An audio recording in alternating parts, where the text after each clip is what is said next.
Hey guys, Kelsey here from WholeLifeNurse.com. Welcome to my YouTube video on I hate being a nurse and what I can do about it, okay? Because let's be real, nursing is freaking hard and it is so much more than just safely taking care of your patients or more than just the nursing skills.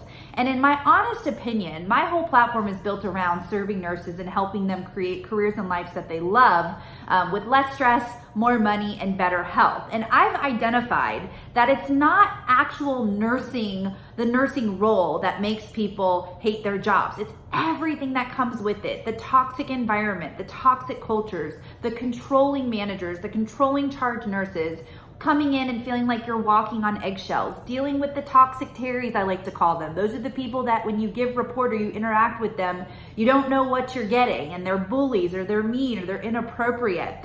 And a lot of times we take these things to heart. We're natural caregivers. We care naturally. And when we take on the burden or the hurt of other people and we allow their opinion to hold weight over how we feel when it shouldn't, all of that combined can really contribute to a career that just feels like it's swiping and wiping the ground right out from under us. So if you're in a spot where you're thinking out loud to yourself, I hate being a nurse, I want to give you 7 very useful tips for you to think about and apply to your career before you make a change out of nursing, okay? So first things first, what's causing the stress? Like identifying and writing down. It's easy to say, I hate being a nurse, I just hate it, I hate it so much. But what about nursing do you hate? What is it that you are not liking? Is it the area that you're working in? If you happen to work cardiac, you're like, no, I love cardiac. So what is making you not like nursing? Well, I feel like they're always asking me to work extra. And I feel like the charge nurse that I work with is just so toxic and she's always on me and I feel like I'm walking on pins and needles. Okay, so it's not cardiac that you don't love, it's the toxic charge nurse, and it's the fact that you feel like they're always asking you to work extra, and my guess is that you're probably saying yes, which is gonna lead me to my next point, and you're feeling guilty, you're afraid to say no, and all of that combined just gives you a lot of anxiety, and you're not content, and you're ready to just call it quits, because that on top of the already difficult role that nursing is just not manageable. And guess what? You're right, okay? But it's really important to identify what's causing those problems so that you cannot necessarily leave nursing, but you can fix or address those problems. And if that means moving to a different cardiac unit or stepping up to create boundaries that are gonna protect you from all the times that they ask you to do more, or whatever it is, when you can write down and figure out what it is that's wrong, or what it is that's bothering you, that's when you can make changes to address them. And if it's a toxic coworker or a toxic charge nurse, that's something I do advise you expressing yourself in a very assertive way to your manager and saying, hey, I am feeling really uncomfortable and like I walk on eggshells with this charge nurse. This is what I'm doing in my job. This is what my day looks like. I feel like this. I am not the only person who feels this way. If this is something that continues, this is not an environment that is healthy for me and I cannot stay in this. So if her behavior or that behavior doesn't change, I will not be able to stay because I need to take care of my health. So instead of complaining, you're actually bringing forward a solution to a manager and offering the opportunity for it to get fixed before you just peace out and go AWOL. But the reality is that they cannot honor that request. And if they don't honor that request, that's when you need to take a good hard look at where you're at and figure out, is this something I need to change? Or I need to leave and find a different position. Because if that's the trigger of your burden, then you need to get out, okay? Second thing, boundaries, okay? If you are somebody who is struggling with feeling guilty, you feel like you're always being asked to work late, you're always being asked to come in extra, you're always being asked to swap shifts, lots of different things. And what happens is nurses don't like to say no. They're afraid and they're manipulated to think that they're not being a team player, or they're not being appropriate, or they're letting the team down, or they're hurting their patients by saying no. And the reality is that it's not your job to staff the hospital, period, okay? It is not your job to staff the hospital. It is your job to work the days that you are scheduled to work and the hours that you are scheduled on the days that you're to work, okay? If they can't find staff, that's on them. It's not your responsibility to save the day. It's not your responsibility to staff the hospital. Yes, you know what it's like to work short staff. Yes, you don't want your patients to suffer. By saying no and protecting your personal health and your boundaries and being at home and being present for the things that are priorities in your life, your family, your health, your rest, your peace of mind, by saying no to working the extra things or doing the extra things, you are not being a bad nurse. This is a mindset that has been passed down from nurse to nurse to nurse and generation of nurses to next generation of nurses to make you believe that if you're not dying to yourself and working to the bone and sacrificing everything and putting your patients in your hospital first, then you're not being a good nurse. That is so not true, okay? What is the problem is that we haven't stopped to step outside of the box and realize that that is unhealthy, and that's what's making nurses want to say, I hate being a nurse.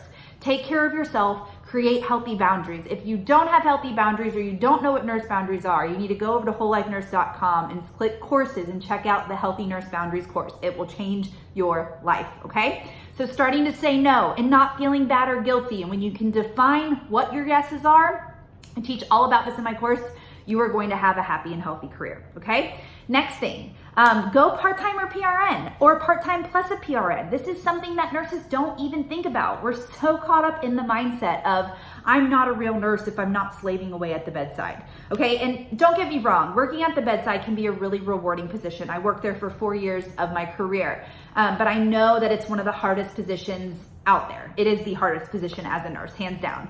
But what I want you to know is that you don't have to be working full-time to be a real nurse. You are a registered nurse no matter what you do or how you use your license, period, okay? So if you wanna go part-time, this is a great option and opportunity. If you feel like the amount of hours and the amount of exposure to your unit or your job as a nurse is what's really burdening you, that you might be able to manage it in smaller doses, go part-time. Talk to your institution about what their options are with part-time benefits. Some institutions will honor part-time jobs with full-time benefits.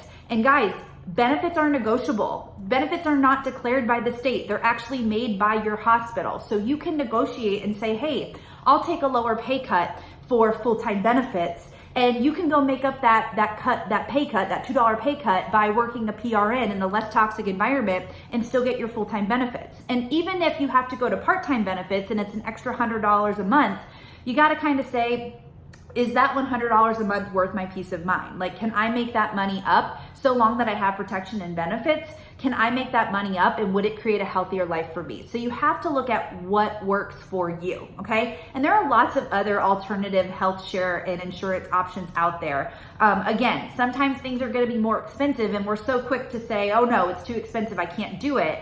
But expense is your peace of mind. It's your emotional well-being. If you're walking around anxious and you can't function in life, you can't put a price on that for me. So figure out what is going to be healthy and works for you, okay? Next thing, have a hobby or do something that you love outside of nursing. For goodness sakes, I find this something that adults just stink at doing. We have to work, we have to pay the bills, but we don't play. And I'm not talking about work hard, play hard, let's go blow all of our money on a yacht and a cruise or whatever. Like, no, sometimes play looks like how it looked like when you were a kid. Join an intramural team, go do a yoga class, do a spin class, go to a paint class or paint or get your crochet machine or whatever it is that you love to do, your singing lessons, your instrument. Start doing that again, because when you can do more of what brings you joy and you can set aside time for it and your whole life isn't about your job as a nurse, you're gonna start to feel like you are a more whole person, and there's more to you than, and this is the truth, there's more to you than just being a nurse or your nursing job. Like, you have so many creative gifts and talents.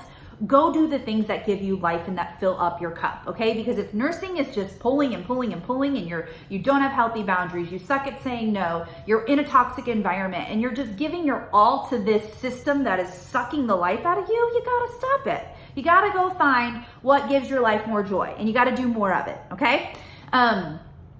Next to last thing, launch a side hustle. So if you are somebody who really has wanted to start a blog, or you wanted to start a business, or you wanted to do anything in that realm, I find that launching a side hustle can be really rewarding, because it's not only a creative and a passionate outlet, but it's something that can actually generate income on the side. And so if you've been thinking about starting a business, or you're wanting to be a health coach, or you're wanting to, work with a company who has a product that you really love and you really feel like you love sharing it, or you want to start a business in some other realm of business, and you have just been really putting it off because you're afraid, or you're doubtful, or you're afraid of what people will think, or you're afraid of failure.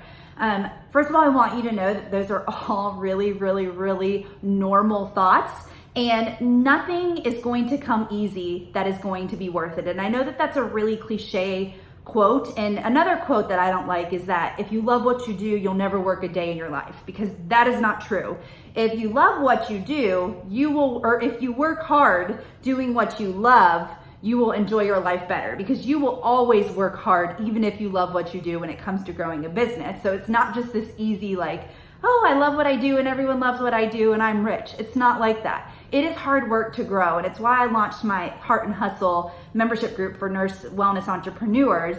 But it can be extremely rewarding. And when you can generate enough income, even an extra $500 a week, you can cut down on toxic hours at work because you're generating income from a different source. And that can be very freeing. So that's another option. And the last option that I want to talk about is changing your environment. So if you are in a place, again, if you are in a place where you feel like it is sucking the life out of you, and it's not necessarily what you're doing, or maybe it is what you're doing. Maybe you don't love cardiac. Maybe you don't love labor and delivery. Maybe you don't love fill in the blank. Go find something else. There's so many amazing opportunities out there. You have literally, we can Google anything and everything within 1 second, and you have access to so much opportunity at your fingertips. Recruiters are literally emailing me like 500 jobs a day saying, hey, you're pre-qualified per your LinkedIn resume for this job. Click here to set up an interview. And guys, just so you know, with interviewing, if you are called in for an interview, you're already qualified for the job. They're just trying to interview you to make sure you match up with what your skills say on your resume and see if you're cool, okay? Making sure you're not some weirdo that they're gonna hire, all right? So don't get all tripped up about interviews and applying. Like, if you get interviewed for a job, they're already looking at you going, okay, she's already qualified. Like, she's already got what we would need. Let's see if she matches up, like, by answering our questions, and see if she's a good fit.